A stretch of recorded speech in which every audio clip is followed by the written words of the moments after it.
मेरठ का चर्चित सौरभ हत्याकांड। इस मामले में दोनों मुख्य आरोपी जेल की कालकोठरी में कैद हैं। मुस्कान भी जेल की कालकोठरी में है और साहिल भी जेल की कालकोठरी में कैद है। मुस्कान प्रेग्नेंट है और ऐसा बताया जा रहा है कि नवंबर में मुस्कान एक शिशु को जन्म देगी। हम इस वक्त सौरभ के घर पर मौजूद हैं। सौरभ की माताजी रेणु देवी हमारे साथ मौजूद हैं। सौरभ के भाई राहुल हमारे साथ मौजूद हैं। हम सौरभ की माताजी और उनके भाई से बात करेंगे कि अब जबकि मुस्कान माँ बनने वाली है, बच्चे को जन्म देने वाली है, और अगर ये बच्चा सौरभ का है तो उसे लेकर वो क्या कहेंगे। और मुस्कान को लेकर एक खबर ये भी आई कि मुस्कान ये कहती हुई नजर आई है जेल की कालकोठरी के अंदर कि उसका बालक, उसका शिशु श्री कृष्ण जैसा हो। हमारे साथ सौरभ की माताजी रेणु देवी जी मौजूद हैं। माताजी, मुस्कान प्रेग्नेंट है और नवंबर में जन्म होने वाला है शिशु का, और मुस्कान ये कहती हुई सुनाई दी है जेल की कालकोठरी में कि उसका बालक, उसका शिशु श्री कृष्ण जैसा होगा। आप क्या कहना चाहेंगे इस विषय को लेकर? भैया, उससे ये पूछा जाए कि अगर तुझे कृष्ण जैसा पुत्र चाहिए था तो तूने ऐसे कर्म क्यों करे। बिना कर्म किए भी अच्छे पुत्र जन्म दे सकती थी। अगर तूने ऐसा कर्म करा है तो उस हिसाब से सोचा जाए तो उसका पुत्र कृष्ण जैसा कैसे हो जाएगा। जब उसने किसी माँ का इतना दिल दुखा दिया तो उसका बच्चा कैसे कृष्ण जी पैदा होएगा है। और हमारे को तो सरकार से ये गुजारिश है, चाहे वो कृष्ण जी पैदा करे चाहे कंस पैदा करे, हमारी सरकार से ये गुजारिश है कि हमारे को जल्द से जल्द इंसाफ चाहिए। एक माँ को, एक भाई को, एक बाप को, एक बहन को, सबको इंसाफ चाहिए। अपने भाई का, अपने बेटे का मुझे इंसाफ चाहिए। मुझे उसके कृष्ण जी के कंस पैदा होने की कोई वो नहीं है खुशी। अगर मान लो हमारा होएगा, हमारे लड़के का होएगा, और पहली बात तो 5 दिन में वो आया, 5 दिन मुश्किल से नहीं रहा, तो वो उसका कैसे हो जाएगा। हमारे को तो शक है कि वो साहिल का होगा या और किसी का होगा। हमारा तो मुश्किल से ही निकलेगा वो। और कृष्ण जैसी उम्मीद तो वो छोड़ ही देगी, मेरे कृष्ण जी जैसा पैदा होगा बच्चा। जब माँ इतनी चरित्रहीन है तो बच्चे को कैसे क्या करेगी। वो राक्षसों के घर में कृष्ण जी पैदा कभी भी नहीं होंगे, और होंगे भी ना तो वो उल्टे उन्हीं पे वार करेंगे जैसे कृष्ण जी ने करे थे ना। जैसे अब उनके माँ बाप को सताया गया था, हर चीज़ को करा गया था, तो वो वैसे ही फिर बदला लेगा। अगर वो चाह रही ना मेरे कृष्ण जी पैदा हो तो फिर उसी हिसाब से आगे के लिए वो तैयार रहनी चाहिए। आप लोग ये भी मांग कर रहे हैं, डीएनए टेस्ट की भी मांग कर रहे हैं कि जो भी शिशु हो पहले उसका डीएनए टेस्ट कराया जाए, और अगर वो शिशु सौरभ का है तो आप लोग उसे अपनाने के लिए तैयार हैं। एक भी दिन मुस्कान को ना दिया जाए बच्चा फिर। भैया, हम तो शुरू से यही मांग कर रहे हैं कि डीएनए टेस्ट होना चाहिए। जब अभी हमें कुछ दिन पहले पता चला कि जब तक बच्चा नहीं हो जाता, जब तक उसका डीएनए टेस्ट नहीं हो सकता, तो जब बच्चा हो जाएगा, अगर डीएनए टेस्ट हो जाता है तो हम 1 मिनट, एक आधे मिनट के लिए भी उसके पास नहीं छोड़ेंगे। अच्छा। हम पैदा होते के साथ ही ले आएंगे अगर हमारा निकल गया तो। अच्छा, हाँ तो अगर सौरभ का बच्चा है तो एक तरह से सौरभ का पुनर्जन्म हो रहा है। हाँ। और सौरभ उस शिशु के रूप में आ रहे हैं। अगर ऐसा होता है तो आप लोग ये चाहते हैं कि मुस्कान को एक क्षण के लिए भी फिर बच्चा दिया ना जाए, अगर डीएनए टेस्ट में ये साबित हो जाता है कि ये बच्चा सौरभ का है। हाँ, डीएनए टेस्ट में साबित हो जाएगा कि हमारे घर का ही बच्चा है, हमारे परिवार का ही है, तो हम उसे हर कीमत पे लेने के लिए तैयार हैं। और माता जी, जिस तरह से मार्च में पूरा देश एक तरह से दहल गया था और रूह कांप जाती है आज भी उस दौर को याद करके। इस मुकदमे का ट्रायल अभी चल रहा है, चाहे वो नीले ड्रम वाला हो, चाहे वो अन्य लोग हों जहाँ से सीमेंट खरीदा गया था, सबने इसकी पहचान कर ली है। मजबूत केस बन रहा है। हाँ, मजबूत कैसे। अब तो सरकार के ऊपर हाथ में है कि भाई जल्द से जल्द फैसला किया जाए, हमें इंसाफ दिलाया जाए। और ये भी सुन रहे हैं कि वो बेल के लिए कर रही है। बेल इसकी हर किसी नहीं होनी चाहिए। हाई कोर्ट में बेल के लिए कर रही है, इसको बेल हाई किसी भी हालत में नहीं मिलनी चाहिए। हमारी सरकार से, हर किसी से यही गुजारिश है हमारी। तो वकील को लेकर के जो उसने बात कही है, और ये कह रही है आप लोग ये मातृत्व को लेकर के कि माँ बनने वाली है इसलिए बेल दी जाए, इस सॉफ्ट ग्राउंड पे बेल नहीं मिलनी चाहिए, आप ये करें। ये तो इसका एक कह देते हैं इमोशनल ब्लैकमेल करने वाली बात है कि भाई इस तरह से नहीं तो इस तरह से मैं बाहर आऊँ। वही तो अब ये सोच रही मेरे को पब्लिक सपोर्ट मिलेगा, मगर पब्लिक अधिकतर सारी मतलब पूरा ही शहर खिलाफ है इसके। चाहे कुछ ही कर ले कि मैं किसी ना किसी तरीके से बाहर निकल के किसी को अपने में कन्वेंस करूंगी या कुछ करूंगी, वो इसको बिल्कुल भी सहमति नहीं मिलेगी और ना ही हम इसे निकलने देंगे बाहर। आप लोग लगातार यही कहते रहे कि भाई लाल के हत्यारों को फांसी की सज़ा हो, ये मांग आप लोग करते रहे हैं। आप लोगों के दिल में सौरभ बसते हैं, रोम रोम में सौरभ बसते हैं। और जिस तरह से नृशंस हत्याकांड को अंजाम दिया गया मार्च 3 और मार्च 4 की रात्रि को, सीमेंट में घोल डाल करके नीले ड्रम में लाश को पैक किया गया और न जाने कैसे कैसे कृत्य किए गए। तो अब जबकि नवंबर में जन्म होने वाला है एक शिशु का, तो आप लोग लगातार यही कह रहे हैं कि भाई अगर सौरभ आ रहे हैं तो डीएनए टेस्ट, सबसे पहले डीएनए टेस्ट हो, उसके बाद जो है आपको बालक तुरंत सौंप दिया जाए। हाँ, हमारी सरकार से यही गुजारिश है कि उसका डीएनए टेस्ट होते के साथ ही होना चाहिए, और अगर हमारा निकलेगा तो हम उसे तुरंत ले लेंगे। सौरभ को लेकर क्या कहेंगी? सौरभ को लेकर क्या कहेंगी? सौरभ की याद तो एक क्षण भी कभी नहीं जाती होगी। सुबह शाम दोपहर रात हर वक्त घर में सौरभ की चर्चा होती रहती होगी। भैया हमारा तो, मेरा तो बेटा था, माँ के दिल से तो कभी नहीं जाने की।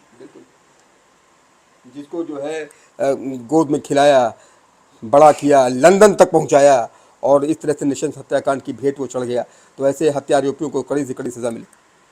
हमारी सरकार से यही गुजारिश है भैया, मोदी से, योगी से, हर किसी से यही गुजारिश है कि इससे जल्द से जल्द सजा दी जाए, क्योंकि सारे सबूत मिल चुके हैं, सारा कुछ हो चुका है, मगर अभी सरकार पता नहीं क्यों डिले करे जा रही है सजा देने में। रेणु देवी सौरभ की माता जी जो रो रही हैं, सौरभ को हर पल याद करती है। हमारे साथ सौरभ के भाई राहुल मौजूद है। राहुल, क्या कहेंगे? डीएनए टेस्ट की मांग आप लोग कर रहे हैं कि नवंबर में अगर शिशु का जन्म होता है तो जन्म होने के साथ ही डीएनए टेस्ट होना चाहिए, एक भी दिन उसके पास नहीं रहना चाहिए। तो हाथ जो है डीएनए टेस्ट होना चाहिए। अगर ये सौरभ का हो तो मुस्कान को बताना, मतलब पता भी नहीं चलना चाहिए कि ये सौरभ का है, नहीं तो ये तुरंत जो है उस पर किसी भी प्रकार से अटैक कर सकती है या कोई भी बहाना करके उसे मार सकती है। अच्छा। हाँ, हमारे को भरोसा नहीं है अगर ये सौरभ का है तो।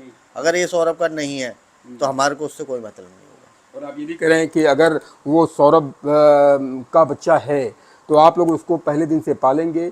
आपके यहाँ भी आपका भी बेबी 8 महीने का है। हाँ। और आप कह रहे हैं कि उसको पालन पोषण में कोई दिक्कत नहीं रहेगी, जैसे आपका बालक है वैसे वो भी बालक पलेगा। हाँ, जैसे वो है, जैसे मेरा बच्चा है ऐसे वो पलेगा। तो आप लोग ये मांग करते हैं कि भाई पहले दिन ही, जिस दिन जन्म हो उसी दिन इसका डीएनए टेस्ट कराया जाए, ताकि दूध का दूध और पानी का पानी हो जाए कि किसका बच्चा है। हाँ, उसी दिन ही टेस्ट होना चाहिए। और मैं तो कह रहा हूँ कि परसेंट कम है सौरभ का होने के। अगर सौरभ का अगर निकलता है तो मुस्कान को बिल्कुल भी नहीं बताया जाए कि ये सौरभ का है, नहीं तो वो उस पर अटैक करेगी ज़रूर, उसे मारने की पूरी कोशिश करेगी। तो आप कह रहे हैं वो बच्चा सेफ नहीं होगा। हाँ। अगर वो बालक सौरभ का है। हाँ। तो उसकी ज़िंदगी खतरे में रहेगी पहले दिन से ही खतरे में रहेगी। अगर वो अभी पता लग जाए ना कि अगर ये बच्चा सौरभ का है, अगर अभी प्रेगनेंसी से मतलब डिलीवरी से पहले अगर पता लग गया उन्हें, तो वो पहले से पहले ही उसको मार देगी अंदर ही। वो बहुत खतरनाक है, शातिर डायन है, मतलब नागिन है एक तरह से। वो कुछ भी कर सकती है। कुछ भी कर सकती है वो। और जो बेल की बात कही जा रही है कि बेल के लिए अप्लाई करने जा रही, वो बेल के लिए जो वकील होते हैं ना, जो छोटे वकील होते हैं अपने फेम बढ़ाने के लिए, तो वो इसलिए जो है किसी वकील ने जो वो हाई कोर्ट में उनकी बेल के लिए फ्री में केस मतलब बेल डलवाने की बात की है। हाँ। हम तो सोच भी नहीं सकते कि ऐसे भी होते कि मतलब अपने मतलब उसके लिए फेम बढ़ाने के लिए अब किसी का मतलब जो गलत आदमी का भी साथ दे दे। आप कह रहे हैं कि बेल किसी सूरत में नहीं मिलनी चाहिए और कोई सॉफ्ट कॉर्नर नहीं है, और जो है अगर माँ बनने वाली है तो इसी ग्राउंड के आधार पर वो चाहती होगी कि मुझे बेल मिल जाए, लेकिन किसी सूरत में बेल नहीं मिलनी चाहिए, क्योंकि आरोप इतना जघन्य है, इतना नृशंस है कि बेल किसी सूरत में नहीं मिलनी चाहिए। ये तो इन्होंने विक्टिम कार्ड खेला ये शुरू से ही। ये जो है सोच रहे थे कि हम जो है पूरी प्लानिंग कर रखी थी, इन दोनों ने मिलके पूरी प्लानिंग कर रखी थी कि पहले तो इन्होंने कोई नशा पत्ता वाला सीन क्रिएट करा था, ये जादू टोना वाला किया था, तो इसमें से कुछ तो निकला नहीं। अब ये लास्ट वाला ऑप्शन जो है प्रेगनेंसी वाला, ये सोच रहे हैं इसके ऊपर हमारे को बेल वगैरह मिल जाएगी। हम नहीं चाहते कि जो इनका तीसरा वाला दाव जो है लग जाए। अच्छा, मुकदमे की क्या स्थिति है? ट्रायल लगातार चल ही रहा है। मुझे लगता है कि जो ड्रम वाला था उसकी भी गवाही हो गई है, जो सीमेंट जिसने बेचा था उसकी भी गवाही हो गई है। क्या क्या हुआ है इस केस में अब तक? पहले मेरी हुई है जी, उसके बाद जिसने मेरे से रिपोर्ट ली थी दरोगा ब्रिजेश ब्रिजेश कुमार, अच्छा उनकी हुई है। फिर मेरी मम्मी की हुई है। अच्छा फिर उसके बाद एक सौरभ है, सौरभ लोधीकर में ऐसी कुछ नाम है उसका, उसकी गवाही हुई है। जो उसका दोस्त है साहिल का, उसने जो है मतलब इंडिपेंडेंट खुद आके जो ये बताया कि मैंने उस टाइम उस गली में गया था कुछ काम की वजह से। फिर मैंने जो है उसको वहाँ आते हुए देखा। मैंने उससे हाय हेलो हुई है। फिर मैंने थोड़ा आगे चल के जैसे पीछे मुड़ के देखा तो वो सौरभ के घर में जा रहा था। अच्छा ठीक है। फिर वो अपने घर चला गया, बस उसका इतना जाना। फिर उसके बाद जो हुई है बर्तन वाले की हुई है, जहाँ से चाकू वगैरह हुआ। अच्छा ठीक है। उसके बाद जो है ड्रम वाले की हुई है। फिर उसके बाद ये जो अभी हुई है सीमेंट वाली की हुई है। अच्छा, इन सबकी गवाहियाँ हो चुकी हैं, केस मजबूत है, पुख्ता है और कड़ी से कड़ा सजा उसको मिलेगी। आपकी जब गवाही तो कोर्ट में आपने क्या कहा? मेरे से तो जो वकील थी पता नहीं, मतलब हम कहीं से लड़के आई थी जिन्हें हमें तो समझ नहीं आया। ऐसे उलट सुलट सवाल, मतलब ये लगातार 11 दिन तक उन्होंने मेरे से झिड़िया करी है। बेफिजूल के सवाल पूछे कई बार ऐसे ऐसे सवाल पूछे कि मैं बहुत ज़्यादा इमोशनल हो गया। और उस टाइम मेरी थोड़ी तबीयत भी ऐसी हुई थी, मतलब मेंटली डिस्टर्ब था मैं। तो मेरे को जो है चक्कर वगैरह भी आया। उन्होंने माहौल ऐसा क्रिएट कर दिया, वही वाला सीन ऐसा कि भाई ड्रम वगैरह का और उसका ऐसा माहौल, मतलब ऐसा सीन क्रिएट कर दिया कि मैं मतलब उस टाइम मैं वहीं खड़ा हूँ। मेरी तबीयत ख़राब हो गई थी, मतलब हाथ वाथ काँप रहे थे, रोना आ रहा था। तो उस टाइम जो है मेरे को 2-3 बार बैठाया अलग। तो उन्होंने उस बात को भी लेके क्या है कि ये ड्रामा कर रहे हैं, ये नाटक कर रहे हैं। उनके वकील मतलब इतने मतलब स्टोन हार्टेड हैं, और बेफिजूल के सवाल पूछना उनका मतलब वो है कि मतलब और जो अब दूसरे गवाह हैं उनको जो है बेफिजूल का परेशान करना है उन्हें। मतलब गवाह जो है 11 बजे का पहुंच गया है, 2 बजे झाँक के चली जाती हैं, फिर आती हैं 3 बजे के लिए 5-6 मिनट के लिए करती हैं थोड़ी देर के लिए, फिर वो चली जाती हैं। वो अगले दिन के लिए वो जो बेचारा काम धंधा छोड़ के आया उसको परेशान करने वाली बात है। यानी कि भाई उनके 2 लाइन के बयान है, उसके ऊपर जो है एक दिन में उनको फ्री करना चाहिए, उनको 2 दिन तक परेशान करती हैं। अच्छा, ये सब जो भी गवाही आप लोग तो फिजिकली उपस्थित होते होंगे और मुस्कान और साहिल ये दोनों वीडियो कॉन्फ्रेंसिंग के जरिए रहते हैं? वीडियो कॉन्फ्रेंसिंग के थ्रू ही दिखाए जाते हैं अच्छा ये मतलब पहचान के लिए। अच्छा वीडियो कॉन्फ्रेंसिंग वहाँ पे एक वो टीवी लग रहा है इस तरीके का, तो उसमें ही दिखाते हैं। अच्छा, मार्च में यह हत्याकांड हुआ, उसके बाद आप लोगों का आमना सामना मुस्कान से फिजिकली कभी नहीं हुआ? सिर्फ वीडियो कॉन्फ्रेंसिंग के माध्यम से ही पेशी? जब मेरी पहली पेशी थी, जब मैंने उसको पहली बार देखा था। अब पहले से तो मैं तो सोच रहा हूँ कि उनकी इतनी ज़्यादा खातिरदारी हो रही है कि भाई वो तो तगड़े वगैरह हो रहे हैं, अच्छे खासे स्मार्ट हो रखे हैं, अच्छे अच्छे कपड़े पहन रहे हैं। मैंने कहा जेल में अगर ऐसा होता हो तो हम भी ऐसी करें, फिर आराम से भाई, आराम से सब कुछ मिल रहा है वहाँ, कपड़े वपड़े और खाना पीना सब अच्छे से मिल रहा है वहाँ तो खातिरदारी चल रही है उनकी। भैया अगर ऐसा काम करने के लिए ऐसी खातिरदारी होती तो हर कोई सोचेगा कि भैया हम ऐसा काम करके जाएंगे, हमारी तो खातिरदारी होनी है और क्या होना है। मुस्कान और साहिल की बॉडी लैंग्वेज के बारे में क्या कहेंगे जब वो आते हैं, पेश होते हैं वीडियो कॉन्फ्रेंसिंग के माध्यम से, तो उनकी बॉडी लैंग्वेज कैसी रहती है? कहीं शेकन है, कहीं लगता है कि जो है बहुत जल्द उन्हें सज़ा मिलने वाली है, या फिर क्या बॉडी लैंग्वेज रहती है? उनको तो कुछ कोई फ़र्क ही नहीं पड़ता, वो तो ऐसे मतलब ऐंठ में आते हैं कि जैसे हमने कुछ करा ही नहीं है। अच्छा ऐसे ऐंठ में आते हैं जैसे कि हाँ हमने कोई वर्ल्ड कप जीत रखा है, तो हमारे को कोई दिक्कत नहीं है। बिल्कुल ऐंठ में रहते हैं वो। ड्रेस वगैरह कैसे पहनी रहती है? नहीं, काफ़ी अच्छे कपड़े पहनते हैं वो। अच्छा जेल में मैं तो सोचता था कि भाई जेल वाले कपड़े पहनते हैं, उन्हें तो ऐसे नए टी शर्ट और स्कर्ट वगैरह और सूट वूट सब मिल रहा है, और उसको टी शर्ट जीन्स वीन्स सब मिल रही है। अच्छा, मुस्कान क्या पहन करके आती? भाई मेरे सामने तो जब आई थी तो टी शर्ट और मतलब स्कर्ट वगैरह वो होती है ना, लॉन्ग स्कर्ट होती है या ट्राउज़र टाइप थी, वो पहन के आई थी। मम्मी के सामने जब आई थी तब सूट पहन के आई थी। अच्छा अच्छा, मुस्कान के परिवार वालों से कभी उसके बाद तो कोई चर्चा, कोई वार्तालाप किसी तरह से कुछ हुआ नहीं होगा? नहीं, हमारा उनके परिवार से कोई मतलब नहीं है, हमने शुरू से ही नहीं मतलब नहीं रखा, ना आप रखें। मतलब जी आपकी जब गवाही हुई, जब आप कोर्ट में गई और जब आपने मुस्कान और साहिल को देखा होगा तो आंखों में तो खून उतर आया होगा? हमें तो उनको देख के बहुत गुस्सा आ रहा था। अगर आमने सामने होती तो क्या पता हमारी लड़ाई भी हो जाती। क्योंकि इस तरह का काम करने के बाद वो तो ऐसे चल के आ रहे हैं जेल से, जेल के अंदर की जैसे रोक रैप पे चलते हैं मॉडल लोग, अच्छा ऐसे चल के और ऐंठ में और मुंह ऐसा पिचकारी मुंह देख के कि बस पूछो मत कि जैसे हाँ गुनाह हमने कर दिया, गुनाह इसलिए नहीं करा, गुनाह हमने कर दिया। मतलब पूरे एटीट्यूड के साथ आती है, पूरे घमंड के साथ आती है कि हाँ उनके तो- हम कोर्ट में पेशी के दौरान जो है आ रही है, लेकिन एटीट्यूड उसका वैसा ही है बिल्कुल। हाँ? उसको तो भैया सुई की नोक बराबर भी गिल्टी नहीं है कि उसके अंदर जरा सा भी हो कि मैंने ऐसा काम कर दिया। इंसान अकेले में सोचता है बैठ के कि भाई मैंने ये काम करा है, इस काम में मुझे क्या फ़ायदा हुआ और क्या नुकसान हुआ, उसको इस पे चेहरे पे जरा सी भी नहीं है। वहाँ पर जितने भी देखने वाले थे कोर्ट रूम में, वो सब यही बताएंगे कि इस लड़की के मुंह पे जरा सी भी सिकन नहीं है और नहीं लड़के के मुंह पे जरा सी सिकन है।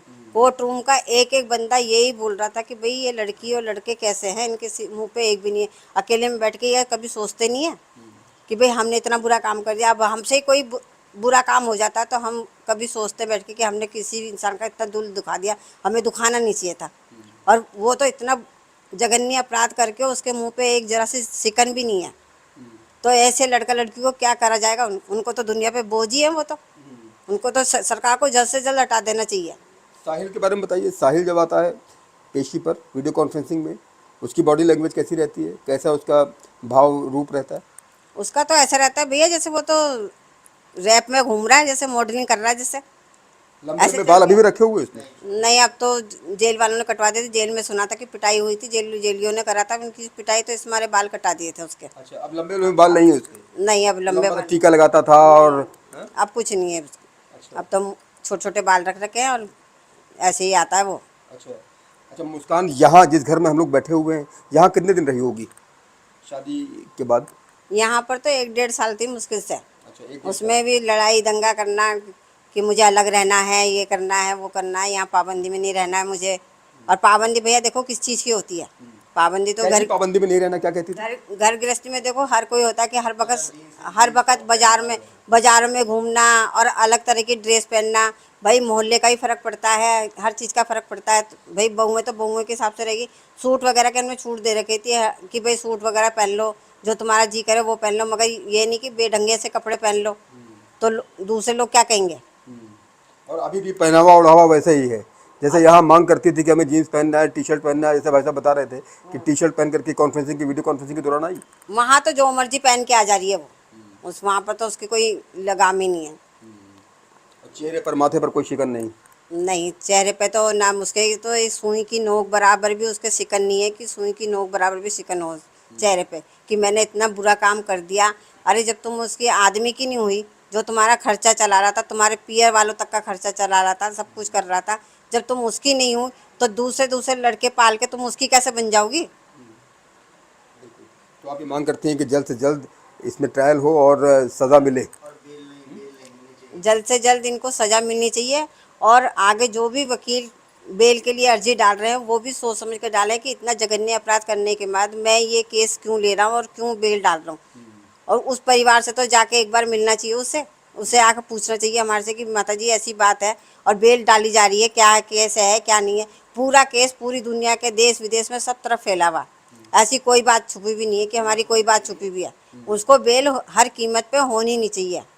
हमारे लोगों से तो यही मांग है, सरकार से भी, योगी जी से, मोदी जी से यही मांग है कि उसको जल्द से जल्द सज़ा दिलवाई जाए। क्योंकि आगे भी इतने केस बढ़ते जा रहे हैं और इतनी हिम्मत बढ़ती जा रही है लड़का लड़की की कि वो अपराध पे अपराध कर जा रहे हैं, क्योंकि सज़ा नहीं मिल रही है। अगर एक भी केस में अगर सज़ा मिल जाए तो आगे अपराध होने रुक जाएंगे। एक और कांड हुआ था देश में, राजा हत्याकांड, और वो भी कुछ कुछ जो है सोनम के ऊपर इसमें आरोप लगे, धक्का दे दिया था खाई में। बिल्कुल ऐसा लग रहा था कि मुस्कान पार्ट 2 हो गया। हाँ, ये भी सोनम का भी यही चल रहा था, मई में उसका काम हुआ था। अगर हम लोगों को इंसाफ मिल जाता, उसको सजा हो जाती थी, तो सोनम भी एक बार सोचती कि भाई उसको सजा हो गई है तो मैं ऐसा काम क्यों करूं जो मुझे भी सजा यही होगी। वो भी इस काम करने से डरती।